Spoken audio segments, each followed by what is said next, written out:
Hi friends, welcome back to my YouTube channel. ಯಾರೆಲ್ಲ ನನ್ನ channel ನೋಡ್ತಿದ್ದೀರೋ ಚಾನಲ್ನ ಸಬ್ಸ್ಕ್ರೈಬ್ ಮಾಡ್ಕೊಳ್ಳಿ. ಬನ್ನಿ ಯಾವ ರೀತಿ ಪೂರಿ ಆಲೂಗಡ್ಡೆ ಪಲ್ಯ ಯಾವ ರೀತಿ ಮಾಡೋದಂತ ನೋಡ್ಕೊಂಡು ಬರೋಣ. ಒಂದು ಕುಕ್ಕರ್ ತಗೊಳ್ಳಿ. ಕುಕ್ಕರಲ್ಲಿ 6-7 ಆಲೂಗಡ್ಡೆನ ತಗೊಂಡು ಅದನ್ನು ಒಂದು ಆಲೂಗಡ್ಡೆನ 2 ಪೀಸ್ ಈ ಥರ ಭಾಗ ಮಾಡಿ ಕುಕ್ಕರಲ್ಲಿ ಉಪ್ಪು ಹಾಕಿ ಬೇಯಕ್ಕಿಟ್ಬಿಡೋಣ. ನೋಡಿ, ಲಿಡ್ ಕ್ಲೋಸ್ ಮಾಡಿ ಗ್ಯಾಸ್ ಆನ್ ಮಾಡಿ ಅದು ಬೇಯಕ್ಕಿಟ್ಬಿಡೋಣ. ನೆಕ್ಸ್ಟ್ ಇದು ಒಂದು 3 ವಿಜಿಲ್ ಆದರೆ ಸಾಕು, ಚೆನ್ನಾಗಿ ಬೆಂದಿರುತ್ತೆ ಇದು ಪಲ್ಯ ಆಗೋಕ್ಕೆ. ನೆಕ್ಸ್ಟ್ ಹಿಟ್ಟು ಕಲಸೋದು ಯಾವ ರೀತಿ ಅಂತ ನೋಡ್ಕೊಂಡು ಬರೋಣ ಬನ್ನಿ ಫ್ರೆಂಡ್ಸ್. ಪೂರಿಗೆ ಈ ಸ್ಪೂನಲ್ಲಿ ಒಂದು 6 ಸ್ಪೂನು ಗೋಧಿ ಹಿಟ್ಟು, ನೆಕ್ಸ್ಟ್ 2 ಸ್ಪೂನಷ್ಟು ಮೈದಾ ಹಿಟ್ಟು, ಮೇಲ್ಗಡೆ ನಿಮಗೆ ಎಷ್ಟು ಕ್ವಾಂಟಿಟಿದು ಮಾಡ್ತಿದ್ದೀರ ಅಂತ ನೋಡಿಕೊಂಡು ಅದ್ರ ಮೇಲೆ ನೀವು ಹಿಟ್ಟನ್ನು ಹಾಕೋದು. ನಾವು 6 ಈ ಸ್ಪೂನಲ್ಲಿ 6 ಸ್ಪೂನಷ್ಟು ನಾನು ಹಿಟ್ಟನ್ನು ಹಾಕ್ತಿದ್ದೀನಿ. ನೆಕ್ಸ್ಟು ಮೇಲ್ಗಡೆ ರುಚಿಗೆ ತಕ್ಕಷ್ಟು ಉಪ್ಪನ್ನು ಹಾಕಿ, ನೆಕ್ಸ್ಟ್ ಅದ್ರ ಮೇಲ್ಗಡೆ ಸಕ್ಕರೆಯನ್ನು ಹಾಕಿ ಒಂದು ಪಾತ್ರೆ ತಗೊಂಡು, ಇಲ್ಲಾಂದರೆ ಬಾಣಲಿ ತಗೊಂಡು ಅದರಲ್ಲಿ ಪೂರಿ ಕರಿಯೋಕ್ಕೆ ಎಷ್ಟು ಬೇಕಾಗುತ್ತೋ ಅಷ್ಟು ಮೆಜರ್ಮೆಂಟಲ್ಲಿ ಎಣ್ಣೆನ ಹಾಕಿ ಗ್ಯಾಸನ್ನು ಆನ್ ಮಾಡಿ ಇಟ್ಬಿಡೋಣ. ಅದು ಎಣ್ಣೆ ಕಾದಾದಮೇಲೆ ಹಿಟ್ಟಿಗೆ ಕಾದೆಣ್ಣೆಯನ್ನು ಸ್ವಲ್ಪ ಮೇಲ್ಗಡೆ ಹಾಕಿಬಿಡೋಣ. ಹಾಕಿ ಅದನ್ನು ಮಿಕ್ಸ್ ಮಾಡಿಬಿಡೋಣ. ಹಿಟ್ಟಿಗೆಲ್ಲ ಎಣ್ಣೆ ಕರೆದಿರೋದು ಹಿಟ್ಟಿಗೆ ಹೊಂದ್ಕೊಳ್ಳೋ ರೀತಿ ಈ ಥರ ಸ್ಪೂನಲ್ಲಿ ಹಿಟ್ಟನ್ನು ಕೈ ಆಡಿಸಾದ್ಮೇಲೆ ನೋಡಿರಿ, ಇದೇ ರೀತಿ ಹಿಟ್ಟಿಗೆ ಎಲ್ಲ ಹೊಂದ್ಕೋಬೇಕದು ಎಣ್ಣೆ ಕೈ ಆಡಿಸಾದ್ಮೇಲೆ. ನೋಡಿರಿ, ನೀರು ಹಾಕ್ತಾ ಪೂರಿ ಹಿಟ್ಟು ಯಾವ ಹದಕ್ಕೆ ಬೇಕೋ ಆ ಹದಕ್ಕೆ ಕಲಿಸ್ಕೋಬೇಕು. ನಾನು ಒಂದು ಸ್ವಲ್ಪ ಗಟ್ಟಿಗೂ ಅಲ್ಲ ತೆಳ್ಳಗೂ ಅಲ್ಲ, ಮೀಡಿಯಮಾಗಿ ಪೂರಿ ಹಿಟ್ಟು ನೀವು ನೋಡಿರ್ತೀರಲ್ಲ ಅದೇ ರೀತಿ ಈ ರೀತಿ ಮೆಜರ್ಮೆಂಟಿಗೆ ನಾವು ಪೂರಿ ಹಿಟ್ಟನ್ನ ಕಲಿಸ್ಕೋಬೇಕು. ಈ ರೀತಿ ಒಂದು 10-15 ನಿಮಿಷ ನೆನೆಯೋಕ್ಕೆ ಎತ್ತಿಟ್ಬಿಡ್ಬೇಕು. ಅದನ್ನ ಪೂರಿ ಹಿಟ್ಟು ರೆಡಿ ಆಯಿತು. ಬನ್ನಿ ಫ್ರೆಂಡ್ಸ್, ಇವಾಗ ನಾವು ಆಲೂಗಡ್ಡೆ ಪಲ್ಯ ಯಾವ ರೀತಿ ಮಾಡೋದಂತ ನೋಡ್ಕೊಂಡು ಬರೋಣ.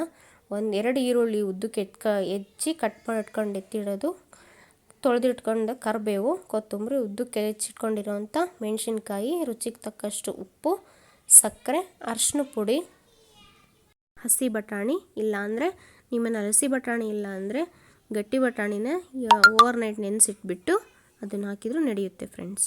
ಬನ್ನಿ ಇವಾಗ ಒಗ್ಗರಣೆ ಯಾವ ರೀತಿ ಹಾಕೋದು ಆಲೂಗಡ್ಡೆಗೆ ಪಲ್ಯ ಮಾಡೋಕ್ಕೆ ಅಂತ ನೋಡ್ಕೊಂಡು ಬರೋಣ.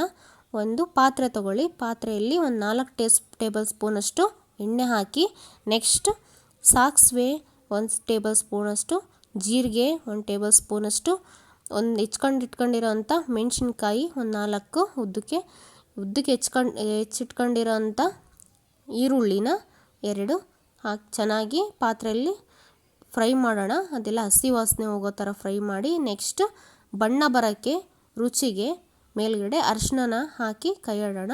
ನೆಕ್ಸ್ಟ್ ಹಸಿ ಬಟಾಣಿ ಇರುತ್ತಲ್ಲ ಅದನ್ನು ಹಾಕಿ ಮಿಕ್ಸ್ ಮಾಡ್ಕೊಂಡ್ಬಿಡೋಣ. ರುಚಿಗೆ ತಕ್ಕಷ್ಟು ಉಪ್ಪನ್ನು ಹಾಕಿ ಮಿಕ್ಸ್ ಮಾಡಿಕೊಂಡು ನೆಕ್ಸ್ಟು ಮೇಲ್ಗಡೆ ಸಕ್ಕರೆನೂ ಹಾಕಿಬಿಡೋಣ. ನೆಕ್ಸ್ಟ್ ಬನ್ನಿ ಫ್ರೆಂಡ್ಸ್, ಇವಾಗ ಆಲೂಗಡ್ಡೆ ಪಲ್ಯ ಮಾಡೋಕ್ಕೆ ನಮಗೆ ಆಲೂಗಡ್ಡೆ ಬೇಕಲ್ಲ.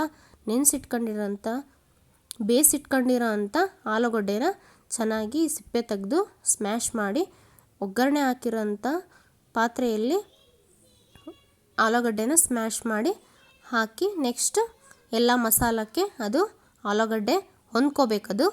ಆ ರೀತಿ ಚೆನ್ನಾಗಿ ಪಲ್ಯನ ಕೈ ಆಡಿಸೋಣ.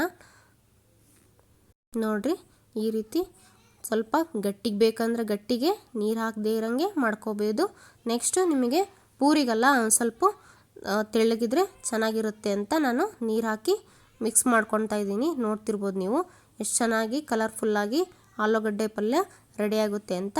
1-2 ನಿಮಿಷ ಅದನ್ನು ಪ್ಲೇಟ್ ಮುಚ್ಚಿ ಲೋ ಫ್ಲೇಮಲ್ಲಿ ಬೇಯಕ್ಕೆ ಬಿಟ್ಬಿಡೋಣ. ನೆಕ್ಸ್ಟ್ ಬನ್ನಿ ಫ್ರೆಂಡ್ಸ್, ಒಂದು ಪಾತ್ರೆ ತೊಗೊಂಡು, ಇಲ್ಲಾಂದರೆ ಒಂದು ಕಡಾಯಿನಲ್ಲಿ ಒಂದು ಅರ್ಧ ಕಡಾಯಿಗೆ 2 ಲೋಟ ಎಣ್ಣೆ ಆಗೋಷ್ಟು ಎತ್ತಿಟ್ಕೊಂಡು ಪಾತ್ರೆನ ಸ್ಟವ್ ಆನ್ ಮಾಡಿ ಕಾಯಕ್ಕೆ ಎತ್ತಿಟ್ಬಿಡೋಣ ಎಣ್ಣೆನ. ನೆಕ್ಸ್ಟ್ ಬನ್ನಿ ಫ್ರೆಂಡ್ಸ್, ಈ ರೀತಿ ಹದಕ್ಕೆ ಬಂದಿರಬೇಕು ಅದು ಹಿಟ್ಟು. ಒಂದು ಸ್ವಲ್ಪ ಎಣ್ಣೆ ಹಾಕಿ ಚೆನ್ನಾಗಿ ನಾದಿಟ್ಕೊಂಡಿರೋ ಹಿಟ್ಟನ್ನ ಚಿಕ್ಕ ಚಿಕ್ಕದು ಉಳ್ಳೆ ಆಗಿ ಮಾಡಿಕೊಂಡು ಈ ರೀತಿ ಚಿಕ್ಕ ಚಿಕ್ಕದ ಉಳ್ಳೆನ ಮಾಡಿ ಎತ್ತಿಟ್ಕೊಂಡ್ಬಿಡೋಣ.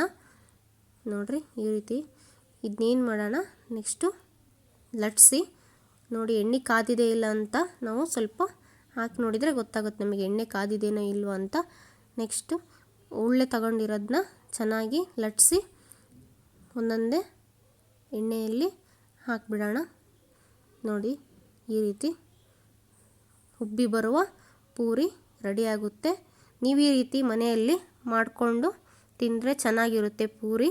ಉಬ್ಬಿ ನೋಡಿರಿ ಯಾವ ರೀತಿ ಕಲರ್ಫುಲ್ಲಾಗಿ ಪೂರಿ ಉಬ್ಬಿ ಬಂದಿದೆ. ಸಕ್ಕರೆ ಹಾಕೋದ್ರಿಂದ ಪೂರಿ ಕಲರು ಚೆನ್ನಾಗಿ ಕ್ರಿಸ್ಪಿಯಾಗಿ ಕಾಣುತ್ತೆ. ನೋಡಿದರೆ ತಿನ್ನಬೇಕಪ್ಪ ಅಂತ ಅನಿಸುತ್ತೆ. ನೋಡಿರಿ ಯಾವ ರೀತಿ ಕಲರ್ಫುಲ್ಲಾಗಿ ಕಾಣ್ತಿದ್ದೇವೆ, ಪೂರಿಗಳು ಉಬ್ಬಿ ಉಬ್ಬಿ ಬರುತ್ತವೆ. ನೋಡಿರಿ ನೆಕ್ಸ್ಟು ಅದೇ ರೀತಿ ನೆಕ್ಸ್ಟ್ ಉಳ್ಳೆ ತಗೊಂಡು ಇದೇ ರೀತಿ ಎಣ್ಣೆ ಹಚ್ಚಿ ಲಟ್ಸಿದ್ರೆ ಅದು ಹಿಡ್ಕೊಳ್ಳಲ್ಲ ಕಲ್ಲಿಗೆ. ನೋಡಿರಿ ಯಾವ ರೀತಿ ಚೆನ್ನಾಗಿ ಬರುತ್ತೆ ಪೂರಿ. ಅವ್ರಿಗೆಲ್ಲ ಉದ್ದಿದ್ರೆ ನೀಟಾಗಿ ಉಬ್ಬಿ ಬರುತ್ತೆ ಪೂರಿ. ನೋಡಿರಿ ಎಷ್ಟು ಚೆನ್ನಾಗಿ ಉಬ್ಬಿ ಉಬ್ಬಿ ಬರ್ತಿದೆ ಪೂರಿ. ಈ ರೀತಿ ಎಲ್ಲ ಉಳ್ಳಿಗಳನ್ನು ಲಟ್ಸಿ ಪೂರೆ ಮಾಡಿ ಎತ್ತಿಟ್ಕೊಂಡ್ಬಿಟ್ರೆ ಅದನ್ನ ಯಾವ ರೀತಿ ಸರ್ವ್ ಮಾಡಿ ಟೇಸ್ಟ್ ಮಾಡಿದರೆ ತುಂಬ ಚೆನ್ನಾಗಿ ಸೂಪರಾಗಿ ಟೇಸ್ಟ್ ಮಾತ್ರ ಸೂಪರಾಗಿ ಬಂದಿತ್ತು.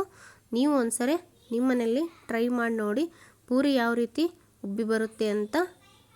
ನೋಡಿರಿ ಈ ರೀತಿ ಲಟ್ಸಿಟ್ಕೊಂಡು ಪೂರಿನ ರೆಡಿ ಮಾಡಿ ಇಟ್ಕೊಂಡು ಟೇಸ್ಟ್ ಮಾತ್ರ ಚೆನ್ನಾಗಿ ಸೂಪರಾಗಿ ಬಂದಿತ್ತು. ನೀವು ನಿಮ್ಮ ಮನೇಲಿ ಒಂದ್ಸಲ ಟ್ರೈ ಮಾಡಿ ನೋಡಿ friends. Thank you for watching. ನೋಡಿರಿ ಈ ರೀತಿ ಪದ್ರವಾಗಿ ಯಾವ ರೀತಿ ಬಂದು